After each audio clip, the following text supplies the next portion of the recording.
What would you say to a young person today who felt that they were predetermined to be a certain way?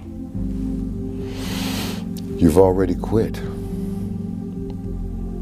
If you've accepted that where you are is where you're going to be, you've already lost. And there's no power in that. There's no power in that. That's like staying right here. You're not popping the clutch. You're not going forward.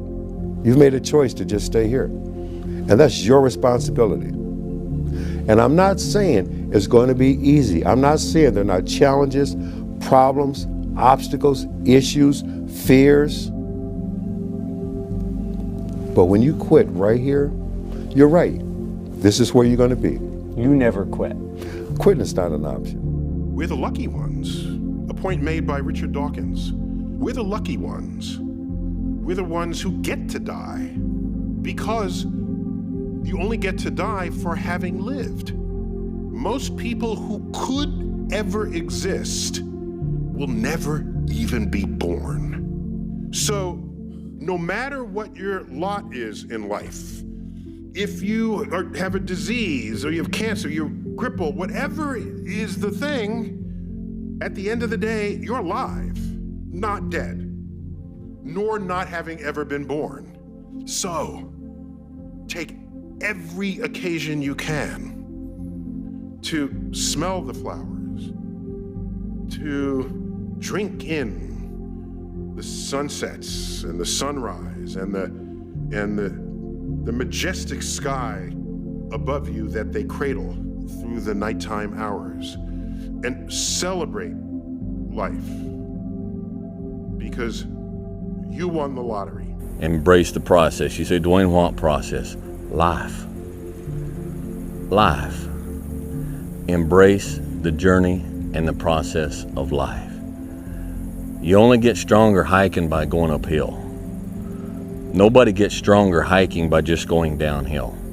It doesn't matter where you are in life.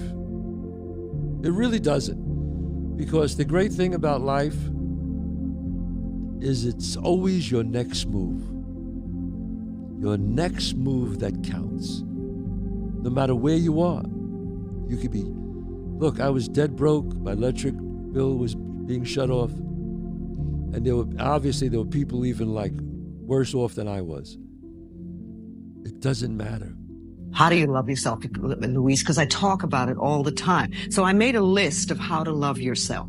And it's even in poster and postcard form now. But number one on that list of how to love yourself is to stop all criticism. Just stop it now and forevermore. And make a vow to yourself that you're going to do your very best from now on to stop criticizing, number one, you, and then other people. It'll be a lot easier to stop criticizing other people when you stop criticizing yourself. Focus on you until the focus is on you, bro. I know that, we want the focus to be on us today, but if we put the focus on ourselves, like me, putting the focus on me, giving myself everything I need to be successful, giving myself everything I need to be competitive, giving myself everything I need to be the catch, to be the prize. That's what I'm gonna do. When you focus on doing that, fellas, and you don't pay no mind to nothing else outside of your control, you don't pay attention to them paying attention to you. When you stop doing that, I promise you, that's when the focus and the attention is gonna be paid on you, bro. I promise you. Thoughts are like drops of water. You drop a drop of water on the table here, and it doesn't mean much. But if you keep dropping and keep dropping and keep dropping, you get, the table becomes a wash, and then you get a puddle on the floor, and then you can get a little pond and a lake, and finally you can create an ocean. And with our own thoughts, we can drown in a sea of negativity, or we can float on the ocean of life. And it's up to us. The thoughts we think accumulate.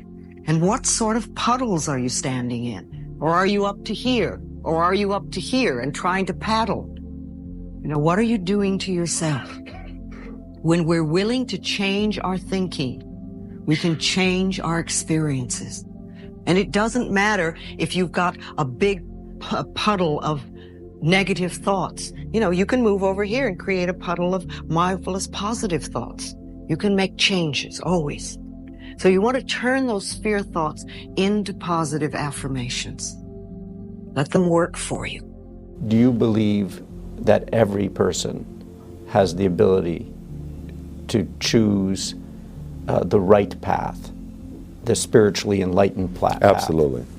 Absolutely. It's not easy. It can be tremendously difficult. It's easier to quit. It's easier to succumb.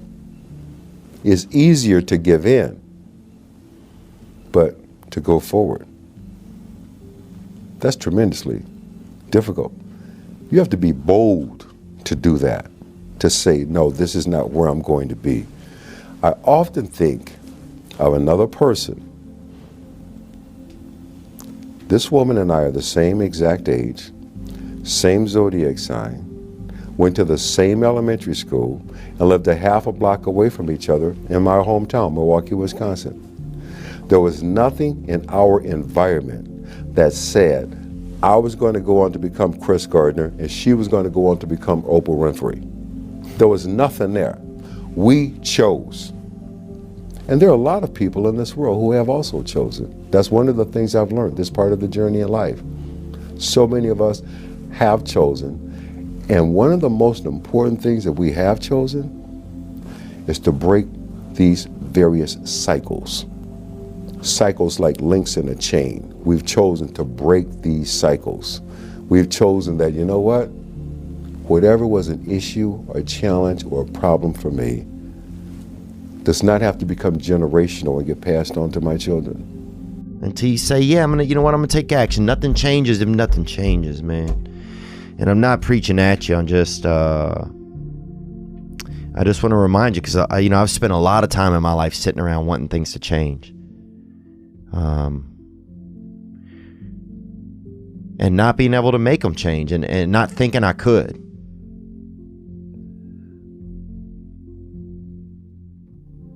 And I wish somebody had told me that earlier sometimes. That in order for something to change, there needs to be change. Don't condemn yourself for being afraid. It's perfectly fine to have some fears. You acknowledge your fears, you embrace those fears, and then you move on. You act on whatever it is that you fear. Yeah. Following your dreams is a lonely, solitary, scary, dangerous pursuit. You can't wait for somebody to think you can do it. Mm-hmm. It's a lonely, scary, dangerous pursuit, and you got to be willing to risk everything to become that seed of what you believe is in there. You got to be fearless. You got to be relentless. It comes down to, like, what are you willing to sacrifice at the end of the day? You know, people don't understand the level of sacrifice it's going to take. And there's been moments where I realize that there are competitors I'm going against, I'm sure, and people in my league who are doing things that hurt their body more than I'm willing to do. Because I'm not the person anymore. I can't say I'm willing to sacrifice everything to win the Olympia. Like, hell no. I have a family. You know, there's things I care about. Am I willing to sacrifice a lot?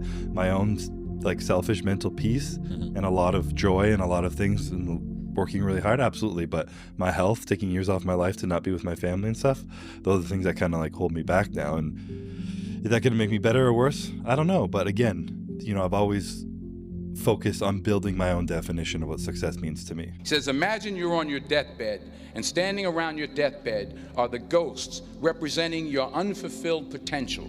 The ghost of the ideas you never acted on, the ghost of the talents you didn't use, and they're standing around your bed, angry, disappointed, and upset. They say, we came to you because you could have brought us to life, they say. And now we have to go to the grave together. So I ask you today, how many ghosts are going to be around your bed when your time comes? Nobody cares about you is something that was never made clear to me. And I mean that in the most positive, optimistic, inspiring, motivating way. Like, I think that, especially if you see yourself as a creative or you want to exist on YouTube or as a filmmaker, or as a musician, or as an artist or a painter, or any of those things, like, you think that everybody's paying attention. And because of that, it kind of controls how you think. And even when I was young and fearless and nothing to lose, I was still so cognizant of like, how are people going to react to this? And what's the best way to do, like, I was so aware. And the reality is nobody gives a shit. Everybody is so focused on themselves in this world. Nobody has time for you. And the sooner you accept that as a creative person, the sooner you're free. Like, you're totally free. Like, do exactly what feels right to you. And if you can get yourself on that trajectory, then it goes back to what we were talking about before, about being novel, about being an original, about not being a photocopy of somebody who did something. If you're that photocopy, you will never be the original. Nobody knows but you. You can't get advice on what you should do with your life, right? Nobody knows what you are. Like, even sometimes you don't really even know what you are. You got to take your shot. And it's like, as much as you want people to agree and you want the people around you to be supporting your dreams and all, it's not going to be like that all the time. You got to do it alone. And people will help you, and when you get the ball rolling, people will jump on. But if you don't believe, nobody else is going to believe. People come along because your belief is so insane, that your belief is so strong, that makes people be like, yo, this crazy. Don't half-ass it. Don't half-ass it. Boy, that never goes out of style, does it? I mean, think about it. If you're gonna do something, if you've chosen to do something, whatever it is, easy, hard, if you give it your all, don't half-ass it. Win, lose, draw, get what you want, don't get what you want, whatever the outcome is, if you don't half-ass it, at least you're not going to have to wonder, oh, would the outcome have been different? What if I did give it my all? And boy, wondering that is what keeps us up at night. You see, I think this is very important we focus on this. Focus on right now, because that is all you've got. There isn't any past, there isn't any future. Now's it. It's it. When the sand's gone, it's gone. Now you see there's more sand in the bottom of the glass than there is in the top. Here, boom, I can turn it over. Now I got more sand in the top than the bottom.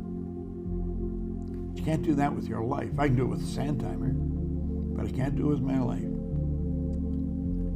But I can be more effective now by making up my mind I'm going to be. And that's what I recommend you do. Don't waste your time. Do you know that everybody alive gets exactly the same amount of time we get all there is? It's what we do with it that makes the difference. Don't waste your life. Set your goals high. Quit thinking about what's wrong. Start thinking what's right. Love a little more, hate a little less. You have no idea what you're capable of doing. Make up your mind today, you're gonna figure it out. You're a man. You are a man. Stand up and be a man. Make the hard decisions, make the sacrifices, make the unpopular decisions, and become comfortable in your own skin. And if you are not a person that you are comfortable being alone with, that is the one person in this universe that you have full power, full right, and full responsibility to change. Okay? I don't have the right, I don't have the desire to, and I do not have the right to try to change my wife's personality and who she is. I don't have the right to change anybody except myself. Now, there's people out there I don't like, and if I don't like them, I just walk away. I'm 55 years old. I've done without that person my whole dang life. I don't need them now.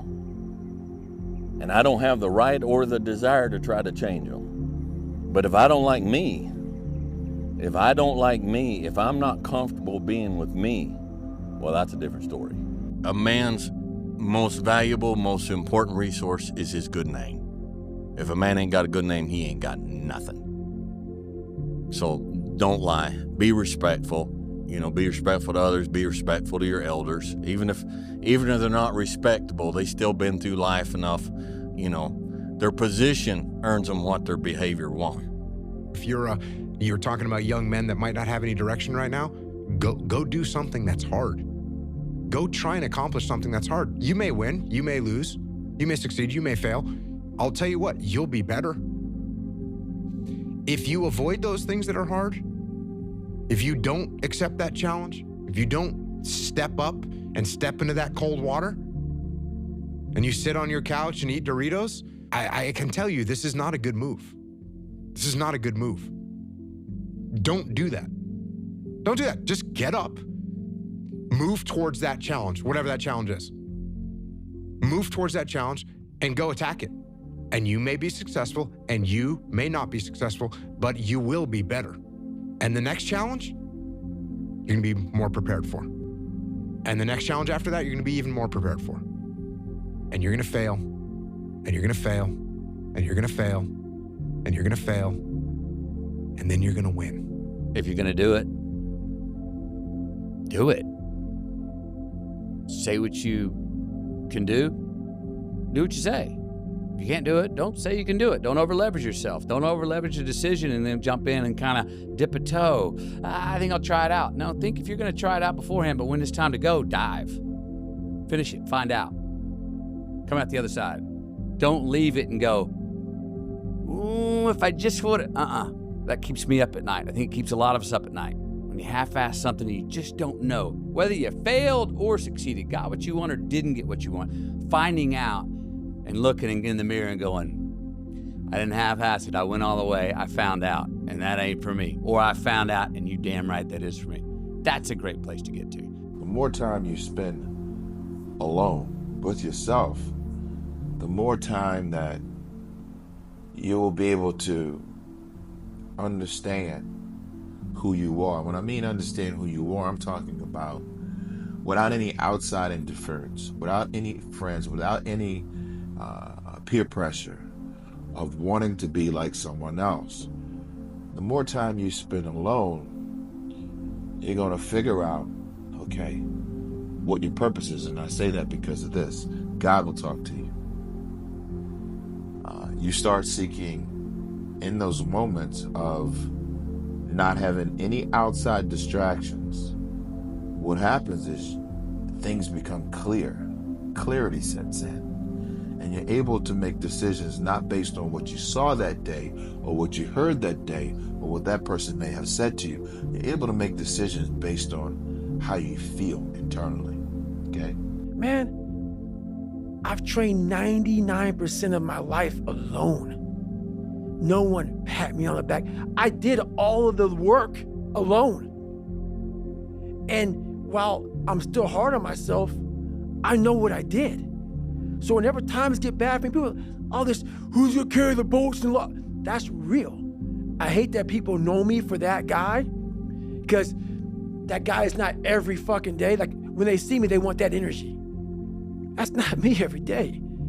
I can extract it immediately when I need to, because when you train alone, and I lived alone for so many years in this misery, and you're able to get out of it by yourself, I can take myself to such a level of real passion and purpose. And like, the feeling I get is something I can't even explain by myself. I don't need anyone. That's why people come to me to motivate them. No one can motivate me.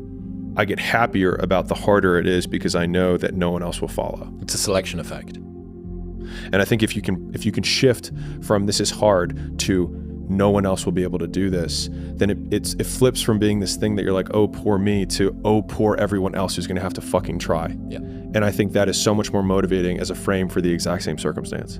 The problem is, most people don't have a plan. And without a plan of your own life, you become the plan of someone else's life. You're not running the day. The day's running you. The differential between those people is belief. One person with belief overrides 100 people with just intent. Intent is thought process, thinking, wargaming it, never putting a foot forward, never putting their face or their name to the fire. Belief is going after and figuring it out along the way. Just try to be still and understand that things come and go. Emotions come and go. The important thing is to accept them all, to embrace them all, and then you can choose to do with them what you want versus being controlled by emotion. I'm like, okay, man, do you want to be a bitch today? Do you want to feel like a little bitch? Do you want to walk around all day knowing that you could, but you didn't? So it's perform without purpose. You have to learn how to get up and do shit when you ain't got no fucking 5K, no 10K, nothing. Nothing exists. Your life fucking sucks. You're in the fucking dungeon. But guess what, motherfucker? I'm still going to get it. Only thing that you can do is win so big that all of them constantly compare themselves to you, and then you'll forget they exist. And that's when he said, success is the only revenge. He's like, it's not the best revenge. He's like, it's the only one. There's no other revenge. Because everything else is petty. Everything else does show that you were thinking about these people all day long, which means they win by default. He's like, all you can do is think about your goal and winning. He's like, and when you win, that's when you become so big that they shrink into irrelevance. You cast a shadow that no one even can see them behind you.